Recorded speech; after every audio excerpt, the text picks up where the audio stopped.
Hello, my boy. Ooh, some poo-poo. Nice.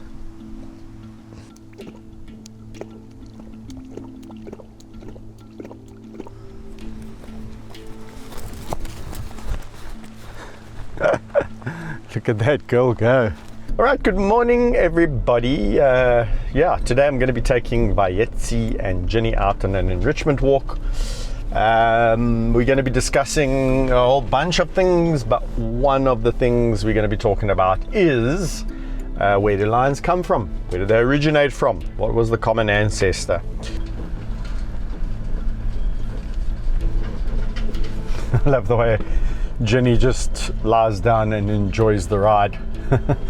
Oh, Vayetse is pacing up and down, being the lion, getting all worked up because the hyenas are chasing up and down the fence.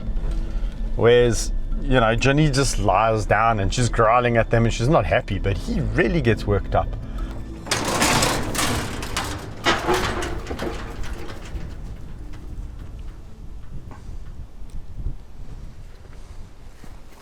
All right, we are out and about.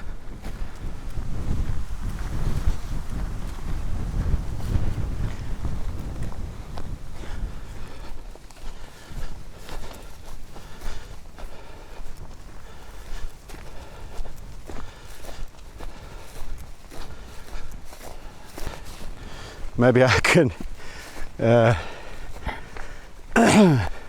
ask the question from Sherry Shatson. I hope I said that right. I think, Sherry, you're a member, so yeah, thank you for being a member of the channel.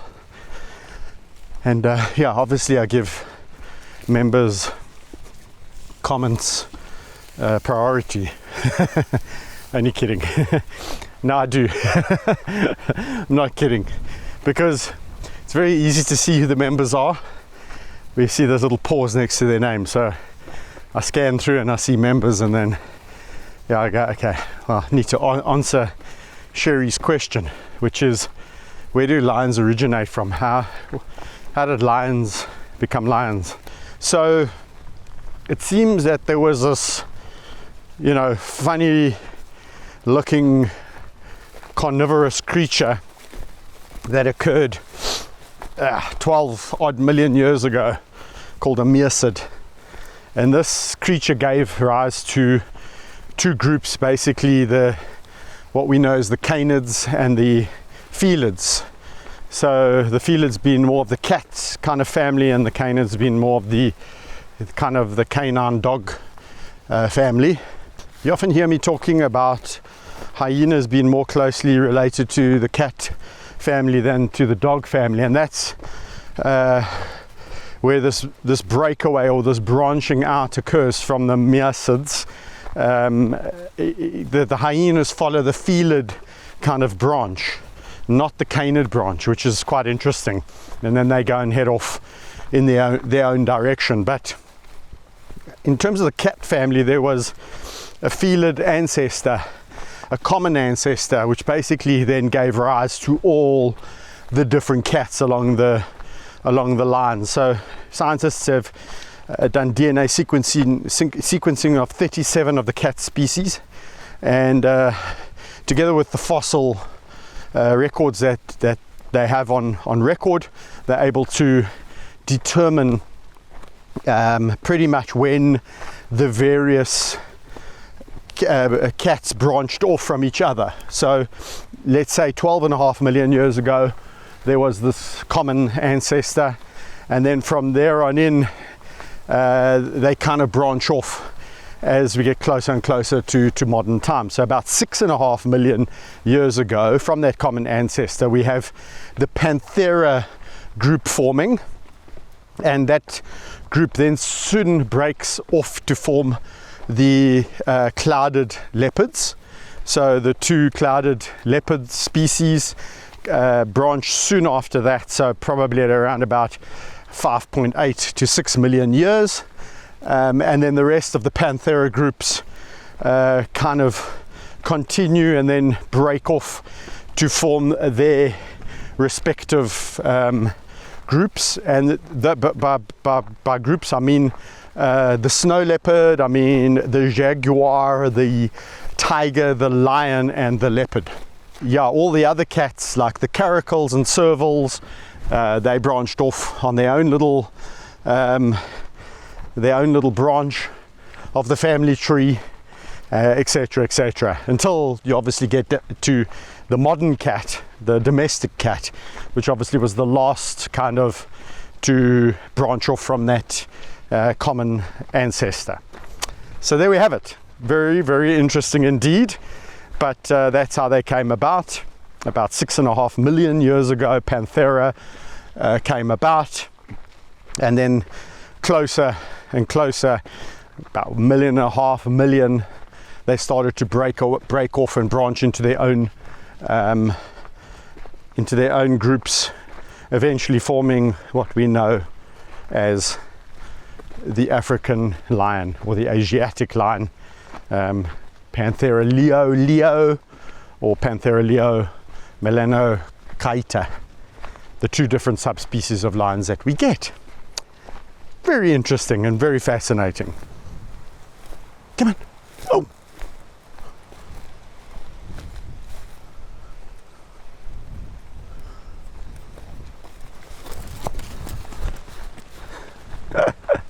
Look at that girl go. She's still got a lot of spring in that step for a 14.5-year-old grandmother. So somebody was asking me, guys, if I get bored of these walks, and it's interesting. Well, short answer is definitely not. It's a very difficult thing to get bored of. Yo! How can you get bored of that? I thought that was me down. The giggle, the Kevin nervous giggle.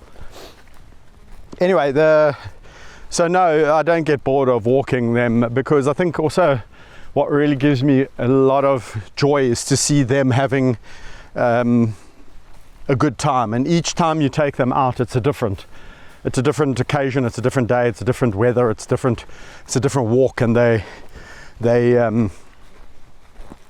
behave so differently.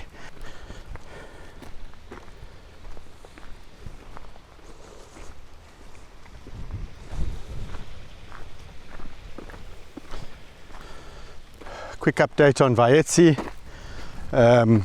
Picked up a bit of weight. I don't expect him to pick up much more weight than that. I think it's a age-related thing now too. So the little spinous processes on his spine are going to stick out a bit. We've consulted our vet about it, and he's looked at Vayetse. We've run all the bloods, all the tests, done the x-rays, done the sonars, and guess what? He checks out. He's a healthy lion. So yeah, no worries there with old V and old G, Ginny Gin. Yeah, she's been as healthy as, and still, yeah, like a little spring chicken, and still has a lot of energy left in that body. Ooh, some poo-poo. Nice.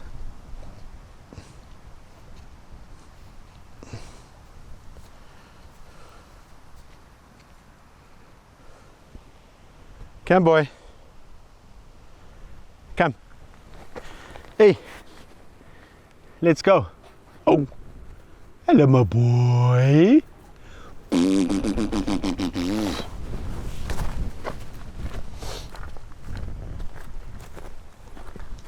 Okay, it hasn't been a massively eventful walk.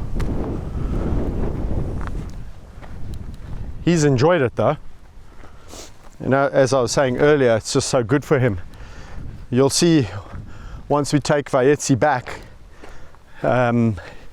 he'll pretty much sleep the rest of the day, and he'll expended so much energy But yeah, look at that. You can't get an animal to do that if they're cooped up in an enclosure.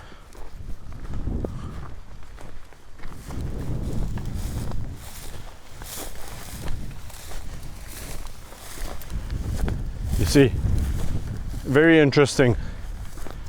We walk and walk and walk along the road, and then suddenly Miss Muffet, the wind is blowing straight into our faces. So in other words, her scent is blowing now away, and she's now caught a scent or a whiff of something. I don't know what it is. She knows, and she's moving with purpose, and I'm just following her, and let's see what she finds.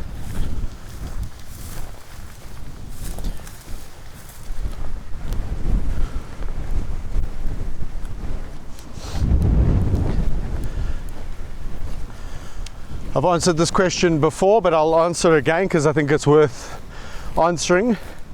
This area is a closed off area.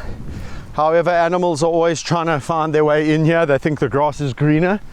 So it's a continuous battle, making sure that the animals that have dug under the fences, those holes have been closed up. But what that does mean is that at any given point in time, you're going to find animals such as porcupine, such as warthog, birds, reptiles. You're going to find we even find antelope in here. And so, yeah, one has to. There she's definitely seeing something or smelling something.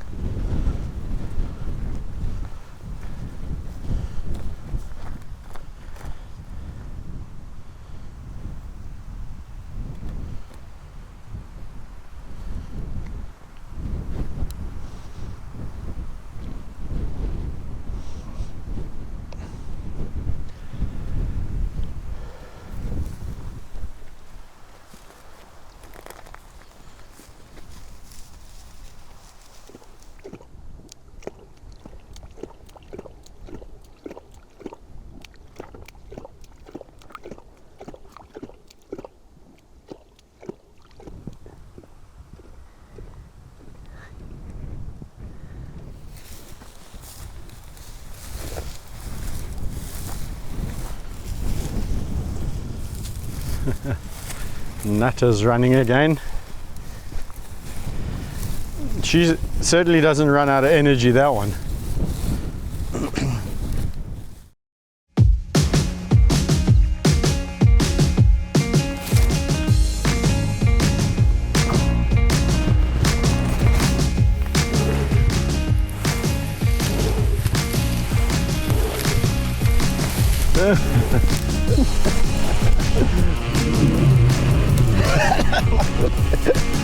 There's just sounds everywhere. Listen to that. Sounds a bit like that. Hear that? I cannot wait for you guys to hear that.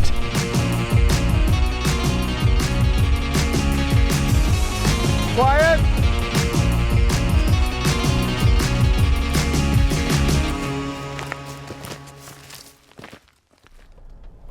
Alright guys, so I hope you enjoyed today's video. If you did, please do like and share, and remember to hit that subscribe button so you never miss out on another cool wildlife video. And then guys, if you want to take it that extra little step, you can always go and check out members. Memberships does entitle to all sorts of perks, but more specifically exclusive video content. So go and check that out. And yeah, until next time from me, Kevin, bye.